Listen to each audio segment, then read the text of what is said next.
तो अब हम लोग देख लिए कि करंट जो है वो हमारा होता है क्या, Q बाई टी, है ना। और इसको हम लोग बोलते हैं इंस्टेंटेनियस करंट। क्या बोलते हैं, D q upon d T को इंस्टेंटेनियस, यानी कि किसी भी पल जो करंट पास होता है उसको हम लोग क्या बोलेंगे, इंस्टेंटेनियस करंट। ठीक है, ये हम लोग देख लिया। अब इसके बाद नंबर आता है, हमने देखा फिर पोटेंशियल। पोटेंशियल क्या होता है,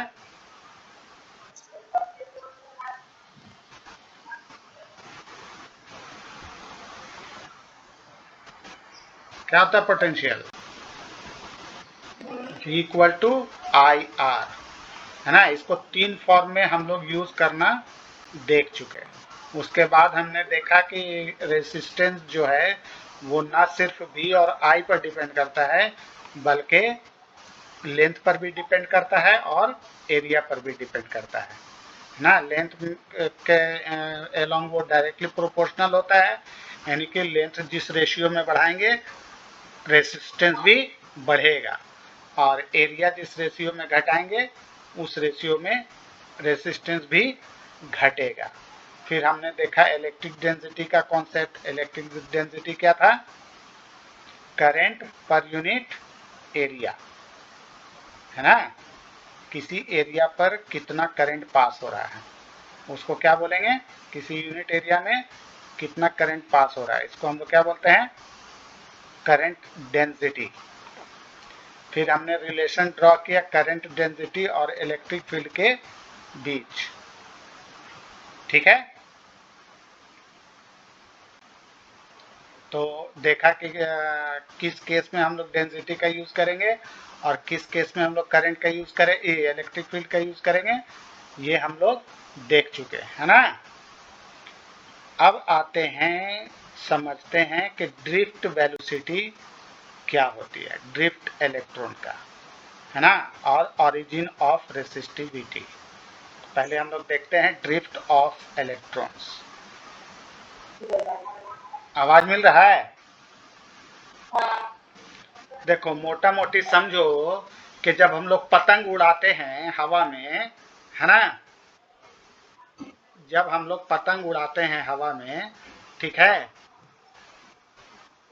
तो पतंग का धागा जब तक बंधा है तो ये टाइट होता है ना। पतंग हम जिस डायरेक्शन में उड़ाते हैं वो उड़ता है, लेकिन जब ढील देने लगते हैं ना तो क्या होता है, वो ऐसे ऐसे ऐसे ऐसे करने लगता है ना, अपना अपने मन के मुताबिक वो मूव करने लगता है ना। तो ढील देने के बाद ये अपने मन के हिसाब से मूव करने लगता है ना। तो ढील देने के बाद जो पतंग में वेलोसिटी है ना, अगला जब तक हम रस्सी वापस खींचते नहीं है उस पीरियड के बीच के वेलोसिटी को हम लोग क्या बोलते हैं, ड्रिफ्ट वेलोसिटी। हाँ, समझ में आ गया, ड्रिफ्ट वेलोसिटी किसको बोलेंगे, किसी एक्शन के शुरू होने से लेकर उस एक्शन के खत्म होने तक जो वेलोसिटी ऑब्जेक्ट की रहेगी उसको हम लोग क्या बोलेंगे, ड्रिफ्ट वेलोसिटी। समझ में आया, जैसे पतंग जब तक उड़ा रहे हैं तो वो अपना वेलोसिटी से चल रहा है, जैसे ही हमने ढील देना शुरू किया पतंग अपने मर्जी से जिधर मन कर रहा है उधर जा रहा है ना। तो वो क्या हो रहा है, ड्रिफ्ट हो रहा है ना, अपने आप चल रहा है। फिर जैसे ही हम पतंग का धागा खींचने लगे वो फिर हमारे डायरेक्शन से चलने लगा। तो हमें ढील देने से लेकर धागा वापस खींचने तक जो बीच में पतंग की वेलोसिटी है उसको हम लोग क्या कहेंगे, ड्रिफ्ट वेलोसिटी। क्या बोलेंगे, क्या बोलेंगे, बोलो, ड्रिफ्ट वेलोसिटी किसको बोलेंगे,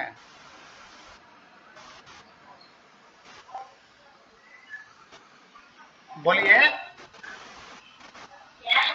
ड्रिफ्ट वेलोसिटी।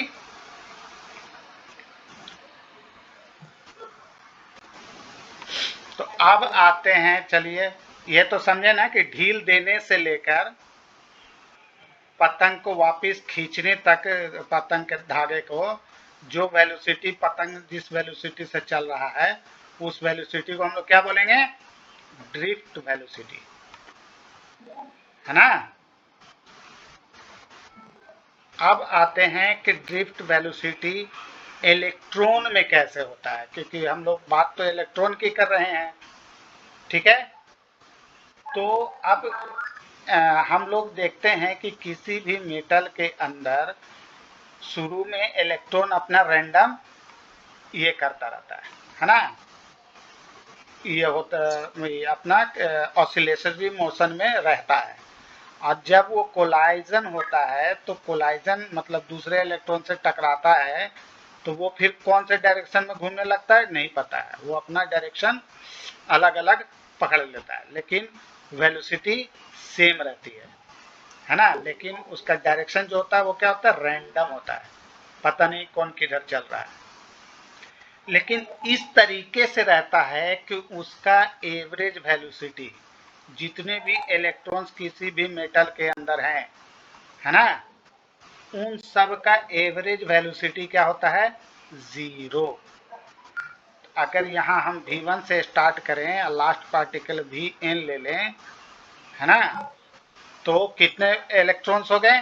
n electrons. कितने? n electrons. तो इनका एवरेज वेलोसिटी क्या होगा?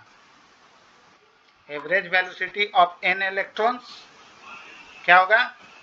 V1 plus V2 plus V3 plus dot dot dot Vn, सबका जोड़ और divided by number of electrons. के में क्लास 10 मैथ पढ़े ना, स्टैट, है ना। एक ऑब्जर्वेशन रहता है, n ऑब्जर्वेशन, तो सबका सम अब बटे divided by number of observation is called average mean. याद है ना मीन? तो वैसे ही यहाँ पर ये वेलोसिटी क्या हो जाएगी? Average velocity. इसको सिंबॉलिकली हम लोग कैसे लिखते हैं? 1/n सिग्मा vi, जहां i कहां से कहां तक? 1 से लेकर n तक, है ना। तो ये हो गया हमारा एवरेज वेलोसिटी। क्या हो गया? एवरेज, ए भी। तो अब हम जानते हैं कि किसी भी मेटल या मटेरियल के अंदर एवरेज वेलोसिटी क्या होता है? 0, है ना। एवरेज वेलोसिटी क्या होता है? 0, भले उसका डायरेक्शन किधर ही हो। लेकिन सबको जब हम लोग वेक्टर सम निकालेंगे वेलोसिटी का, तो वो क्या होगा हमारा? 0। एवरेज वेलोसिटी क्या होगा? 0, है ना। ठीक है। अब हमको चूंकि इलेक्ट्रॉन निकालना है, तो अब हम लोग मान लेते हैं कि इलेक्ट्रिक फील्ड में, है ना, इलेक्ट्रिक फील्ड वहां पर मौजूद है और उस इलेक्ट्रिक फील्ड में इलेक्ट्रॉन्स घूम रहे हैं।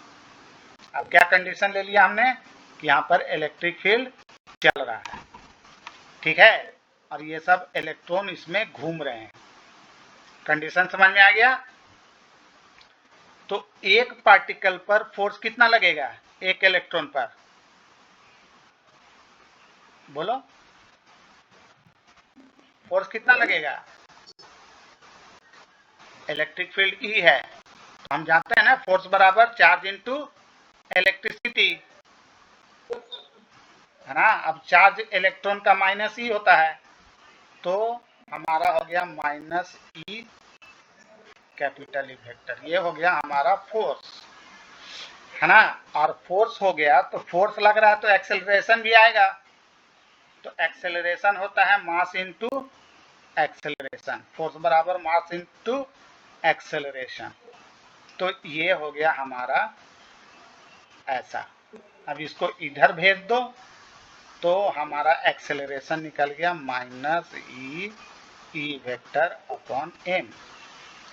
तो ये हमारा यही है ना एक्सेलरेशन। तो एक्सेलरेशन ऑफ इलेक्ट्रॉन कितना हो गया हमारा, कितना हो गया,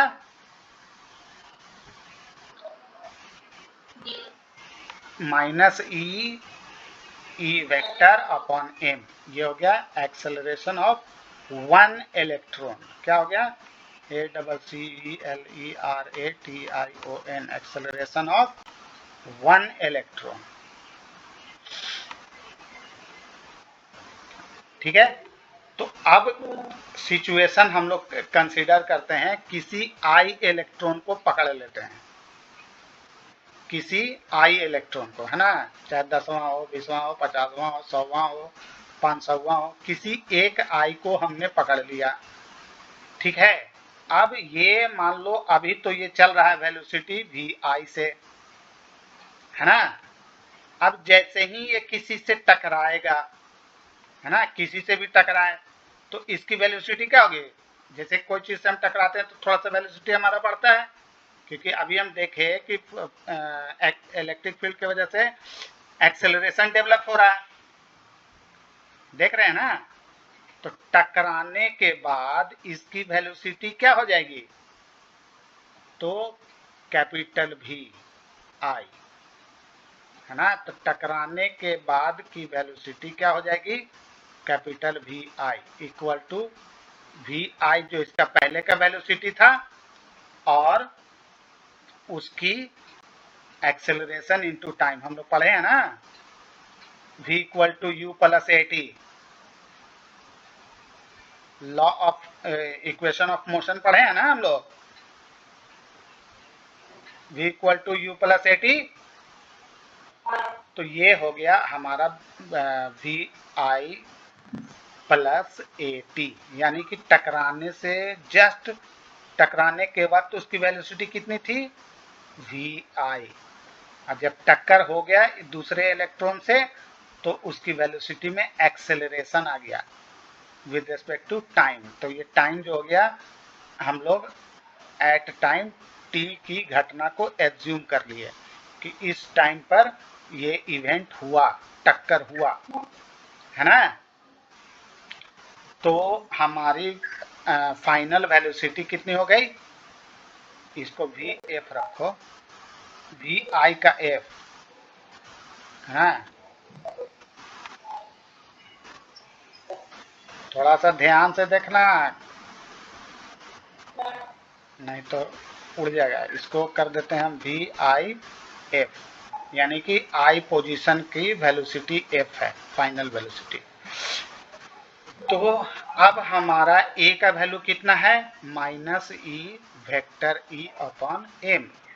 तो हमारा इक्वेशन हो गया v i minus E vector upon m into t, है ना। तो ये हमारा निकल गया average velocity of electron at time t is GIS। क्या निकल गया, एवरेज वेलोसिटी ऑफ इलेक्ट्रॉन। सब यहाँ पर जगह ना है तो ये अंडरलाइन कर दे रहे हैं, ये लिख लेने का, है ना। अब हम जानते हैं कि ये जो वी आई होता है, ये एवरेज वेलोसिटी अगर हम लोग लेंगे तो क्या हो जाएगा, जीरो हो जाएगा, होगा ना जीरो। कैसे जीरो होगा, क्योंकि अभी हम लोग ऊपर पढ़े कि एवरेज वेलोसिटी जो होता है इलेक्ट्रॉन का किसी भी मटेरियल के अंदर, वो क्या होता है, जीरो। क्या होता है, जीरो।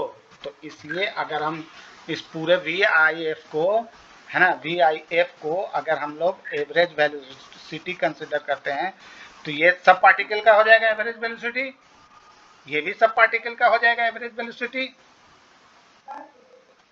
होगा ना। एवरेज का मतलब क्या, सब पार्टिकल इन्वॉल्व।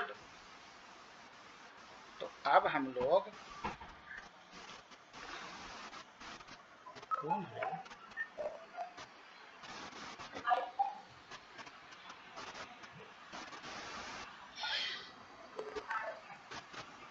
तो अब हम लोग इसी बेसिस पर दिमाग लगा के ये तो बोल सकते हैं ना कि एवरेज, अब सब पार्टिकल का ले लें तो सब पार्टिकल का मतलब एवरेज वेलोसिटी निकल जाएगा।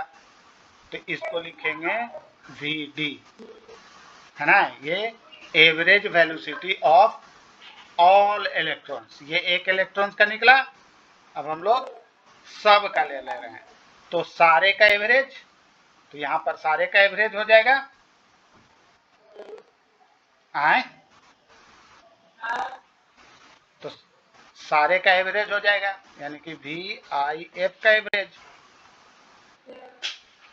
अब VIF का एवरेज का मतलब क्या हुआ कि जितने भी I पार्टिकल्स हैं उन सब का एवरेज, और ये जो टाइम T है ये भी हमारा एवरेज टाइम हो जाएगा। देखो होता क्या है कि इलेक्ट्रॉन तो फ्री है, अब एक बार ये इससे टकराया, अब दोबारा ये किससे जाकर टकराएगा इसका कोई फिक्स टाइम तो है नहीं, है ना। ऐसा नहीं है कि हर 1 मिनट पर टकरा रहे हैं, हर 1 मिनट पर टकरा रहे हैं, है ना। अब यहाँ से टकराया, इसके अंदर ड्रिफ्ट वेलोसिटी आ गया, अब ये जब तक जाके अगले से टकराएगा नहीं तब तक ये अपना मनमौजी की तरह घूम रहा है ना। तो कोई 5 मिनट में टकरा गया, कोई 1 मिनट में टकरा गया, कोई 2 मिनट में टकरा गया। तो अब टक्कर टाइम को हम लोग मान लेते हैं टॉ, है ना। टॉ को मान लेते हैं हम लोग क्या कि एवरेज टाइम है दो सक्सेसिव कोलाइजन का।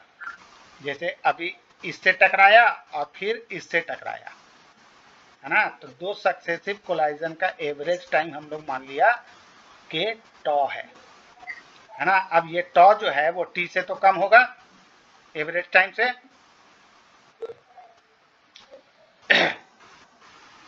ठीक है। तो E हो गया, E वेक्टर हो गया, M हो गया, और टाइम जो है वो हमारा क्या हो गया एवरेज, है ना। समझ में आ रहा है। अब ये एवरेज वेलोसिटी अभी हम लोग ऊपर देख चुके कि होता है 0, है ना। तो VI एवरेज जो हो गया वो होता है 0। तो हमारी ड्रिफ्ट वेलोसिटी का फॉर्मूला क्या निकल गया, -E vector upon M T average, average time of all particles, है ना। तो इस वेलोसिटी का नाम पड़ गया हमारा क्या, ड्रिफ्ट वेलोसिटी, यानी कि टक्कर के बाद इस वेलोसिटी से वो फ्री होके मस्त होके अपना हवा में घूमता रहेगा, ठीक है। तो अब ड्रिफ्ट वेलोसिटी का फॉर्मूला याद रखेंगे, E ये इलेक्ट्रॉन है, ये इलेक्ट्रिक फील्ड है, ये मास ऑफ इलेक्ट्रॉन है, और ये एवरेज टाइम है, ठीक है। तो अब किसी भी सिचुएशन में जो एवरेज टाइम है TI, ये हमेशा टॉ से कम होगा या किसी किसी के लिए ज्यादा होगा, किसी किसी के लिए बराबर भी हो सकता है ना। इसलिए हम लोग टॉ को बोलते हैं रिलैक्सेशन टाइम, है ना। Average value of TI is tau and it is called relaxation time, है ना। यानी कि टकराने के बाद आदमी इलेक्ट्रॉन जो रिलैक्स करता है, रिलैक्सिंग वाले वेलोसिटी को ना बोलते हैं ड्रिफ्ट वेलोसिटी। जैसे पतंग का धागा जैसे ही ढीला छोड़े तो वो अपने मन से कैसे ऐसे ऐसे ऐसे, ऐसे होकर गिरता है ना। तो उसको बोलते हैं ड्रिफ्ट वेलोसिटी, और टाइम को क्या बोलेंगे, रिलैक्सेशन टाइम, है ना। अब इसको हम लोग TI एवरेज है तो इसको टॉ में रिप्रेजेंट कर देते हैं, है ना। तो ये हमारा फाइनल इक्वेशन बन गया एक टॉ। टॉ को क्या बोलेंगे, रिलैक्सेशन टाइम। ठीक है, तो ये किसी भी एक इलेक्ट्रॉन के लिए निकला। अब अगर n इलेक्ट्रॉन होगा तो क्या हो जाएगा, चार्ज हमारा कितना होता है, बोलो।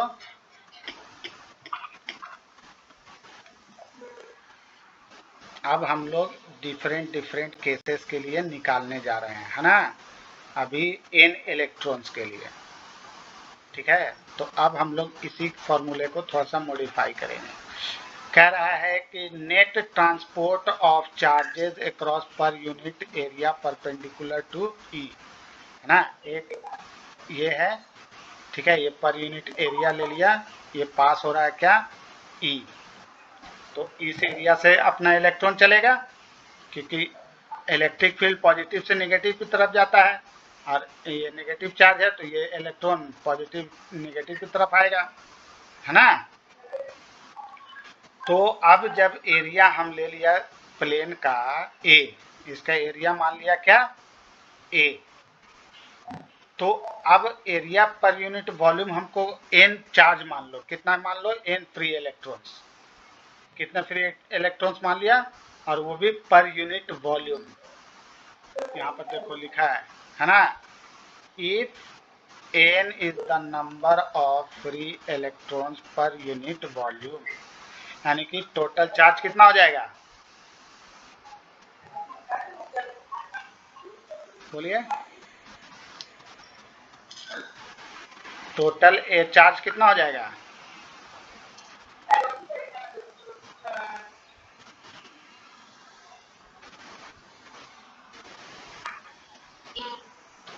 हैं, अरे ए, यहाँ दिख लिखा फिर भी नहीं दिख रहा। If n is the number of free electrons per unit volume, है ना, n क्या है, number of free electrons per unit volume, यानी कि हमारा, अच्छा ये मान लो कि क्या नाम है, ये डिस्टेंस कैसे आया, ये समझ में आ रहा है कैसे। अब हम लोग कंसीडर कर लिए एक स्मॉल टाइम इंटरवल, है ना, यानी कि डेल्टा टी कंसीडर कर लिया। तो डेल्टा टी हम जानते हैं कि इसकी ड्रिफ्ट वेलोसिटी क्या होती है, वी डी। तो अब हमारा डिस्टेंस इक्वल टू क्या होता है, वेलोसिटी इनटू टाइम, है ना। तो वेलोसिटी इसका वी डी और टाइम हमने माना डेल्टा टी, तो यहाँ से यहाँ का डिस्टेंस कितना हो गया, डेल्टा एक्स। ये स्मॉल है ना, ये देखने में फिगर लग रहा बड़ा, लेकिन ये बहुत ही स्मॉल है इंटरवल, डेल्टा एक्स है ना। तो अब इसमें कितने इलेक्ट्रॉन्स होंगे, तो n इलेक्ट्रॉन्स, मान लिया कि n फ्री इलेक्ट्रॉन्स है पर यूनिट वॉल्यूम, तो इसका वॉल्यूम क्या हो जाएगा, वॉल्यूम ऑफ सिलिंड्रिकल दिख रहा है, तो वॉल्यूम क्या हो जाएगा, लेंथ इनटू एरिया, वॉल्यूम क्या हो जाएगा, length into area.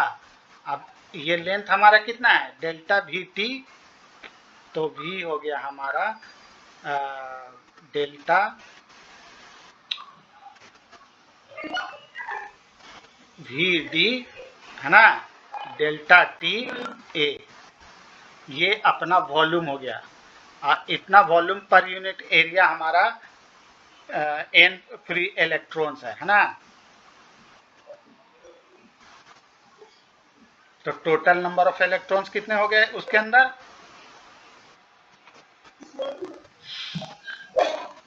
n into volume, है ना। तो n वॉल्यूम की जगह पर इसको रख दो, तो हो गया n into delta T V D into A. अब यहाँ पर ये जो a लगा हुआ है ये मॉड है ना।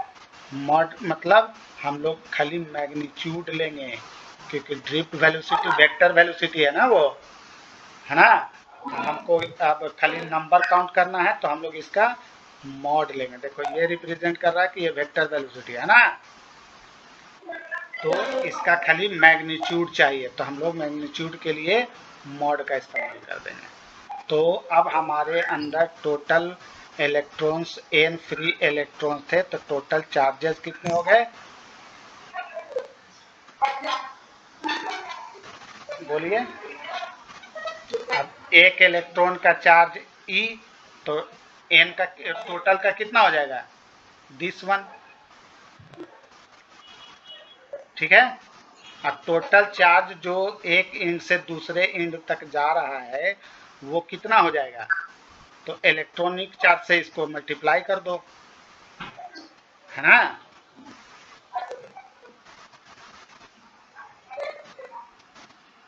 तो टोटल चार्ज ट्रांसपोर्टेड कितना हो जाएगा,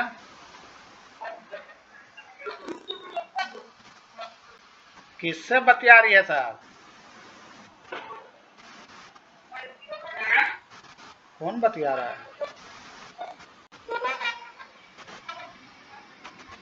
अक्रॉस दिस एरिया, है ना। कितना चार्ज जाएगा, तो अब E into n delta t mod भी डी ई वेक्टर, ठीक है। यानी कि हमारा टोटल किधर से किधर जाएगा, ये left to right equal, hello,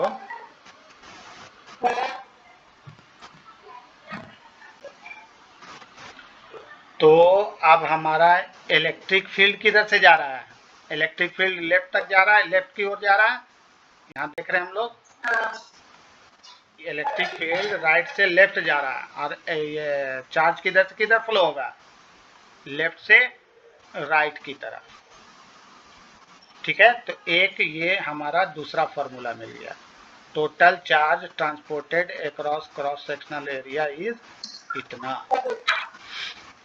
अब यही चार्ज जो है किसी भी क्रॉस सेक्शन एरिया ए से पास हो रहा है ना। और करंट के डेफिनेशन से हम जानते हैं कि करंट डेल्टा टाइम टी में कितना चार्ज फ्लो होगा, करंट भी होता है ना, I equal to d q upon d t होता है ना। तो अगर हम डेल्टा क्यू चार्ज ले लें डेल्टा टी टाइम में, तो हमारा डेल्टा क्यू कितना हो गया, आई डेल्टा टी, है ना। और यही चार्ज इतना चार्ज फ्लो हो रहा है इधर, तो ये भी तो अपना डेल्टा क्यू ही हुआ, है ना। लेकिन ये लेफ्ट से राइट जा रहा है और ये राइट से लेफ्ट आ रहा है ना। करंट है तो राइट से लेफ्ट आएगा, लेकिन मैग्नीट्यूड तो दोनों का बराबर है, दोनों बराबर होगा ना, ये और ये दोनों डेल्टा क्यू ही है, और ये अपोजिट होता है। करंट हम जानते हैं कि करंट चार्ज के इलेक्ट्रॉन के मूवमेंट के अपोजिट होता है, तो I is the magnitude of current, ठीक है। I is the magnitude of current अगर मान लेते हैं तो दोनों चार्ज ये और ये क्या होगा, इक्वल हो जाएगा। तो इसका मतलब है कि हम लोग लिख सकते हैं I delta t equal to minus e n delta t भी डी, है ना, डेल्टा ए डेल्टा ए, ठीक है। अब ये अगर डेल्टा टी काट दो तो नया फॉर्मूला बन गया, I equal to minus e n को पहले कर दो, एन ई ए भी डी ना, ये भी एक ड्रिफ्ट वेलोसिटी निकालने का फॉर्मूला बन गया, है ना। इसका उल्टा कर दो तो ड्रिफ्ट वेलोसिटी हमको मिल जाएगा, मैग्नीट्यूड देगा, लेकिन ये क्या देगा, सिर्फ मैग्नीट्यूड, है ना। I upon n e a, ये अपना हो गया, where n is the number of electron, E is the charge of electron, ठीक है। अब ऊपर हम लोग ड्रिफ्ट वेलोसिटी का फॉर्मूला देखे, क्या देखे थे ड्रिफ्ट वेलोसिटी का फॉर्मूला, बोलिए। अभी VD निकाले ना हम लोग, तो VD कितना आया था?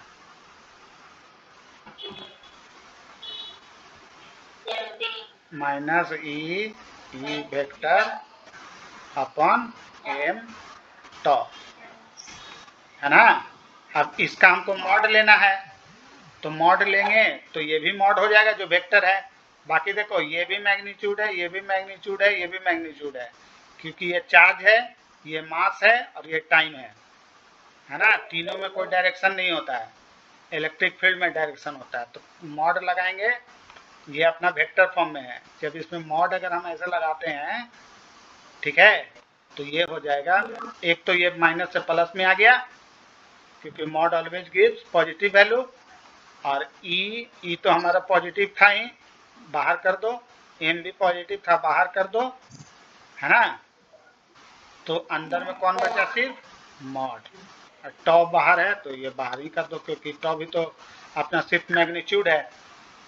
तो हमारा फॉर्मूला बन गया। अब यही वाला फॉर्मूले में अगर हम VD का वैल्यू पुट कर दें तो हमारा नया फॉर्मूला बन जाएगा। ये सब जैसे ड्राइव कर रहे हैं ना, ऐसे ही ड्राइवेशन वीडियो भेज देंगे, देख के फिर से अपने से दिमाग लगा के सब ऐसे ही ऑर्डर में लिख लेने का, ठीक है।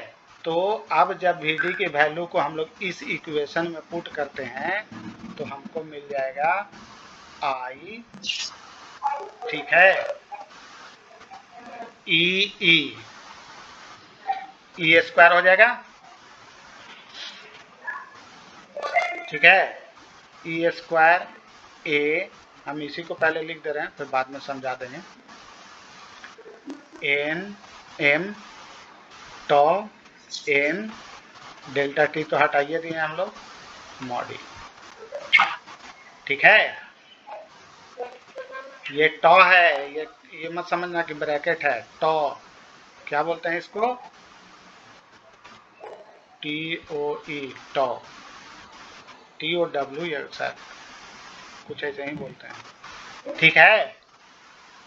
तो I का एक फॉर्मूला हमको ये मिल गया। अब हम जानते हैं करंट डेंसिटी क्या होता है। करंट डेंसिटी I, करंट पर यूनिट एरिया, इसको क्या बोलते हैं? करंट डेंसिटी, है ना। करंट पर यूनिट एरिया को हम लोग क्या बोलते हैं? Current density. तो इसका भी मॉड ले लें। तो अब देखो यहां से इस ए को इधर भेज देंगे तो क्या बन जाएगा? IA बन जाएगा, है ना। तो यहाँ क्या बच गया? NE square A tau by M E vector mod, ठीक है। अब ये हमारा क्या है? तो ये करंट डेंसिटी है। तो करंट डेंसिटी का एक और फॉर्मूला हमको मिल गया, है ना। तो करंट डेंसिटी का फॉर्मूला मिल गया एक, J vector equal to NE square A tau M, ठीक है, E वेक्टर, ठीक है। अब मॉड हटाएंगे तो इस वेक्टर में कन्वर्ट हो जाएगा। अरे ए कहला ले रही है, ये तो उधर चलिए गया, है ना। ये नहीं है, ये हटा दो, खाली टॉ है, टॉ,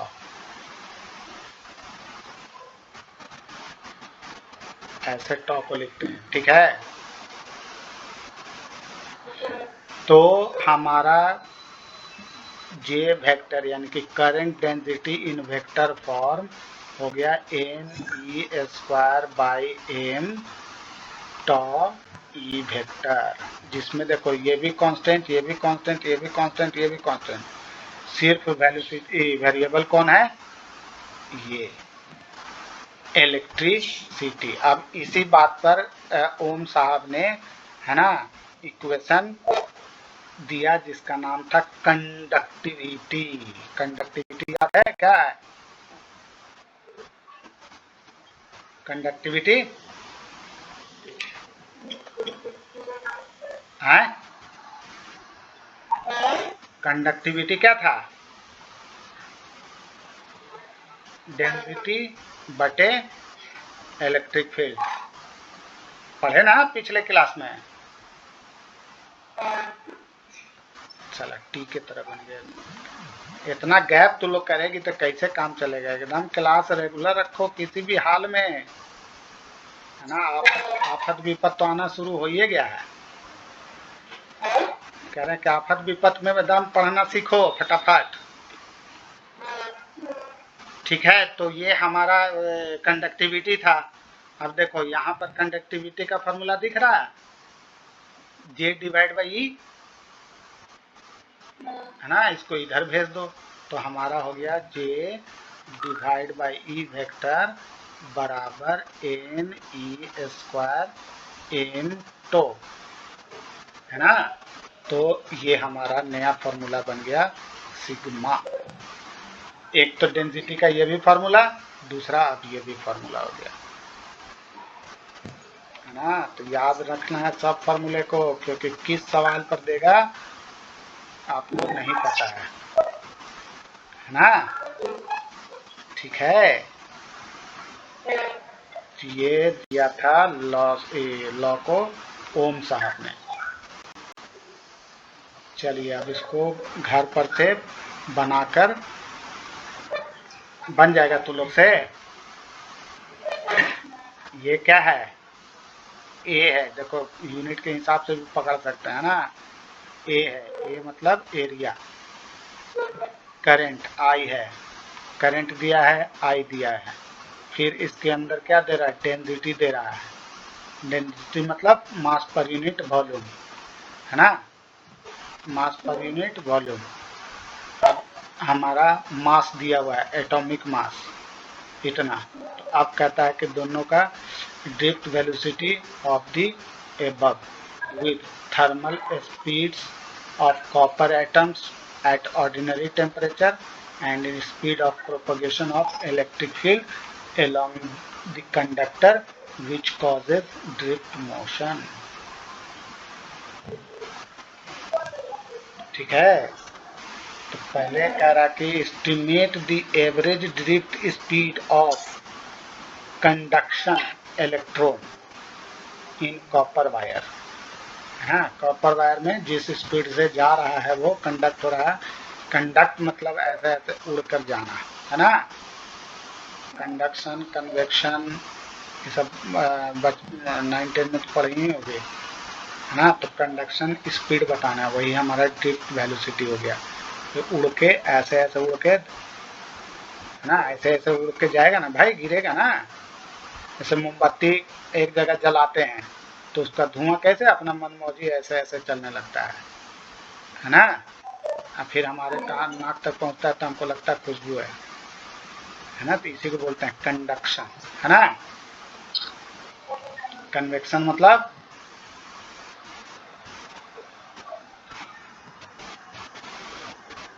चलिए नेक्स्ट, यहीं तक रखते हैं। टिल देन उसको देखो और पढ़ो और समझो, ठीक है।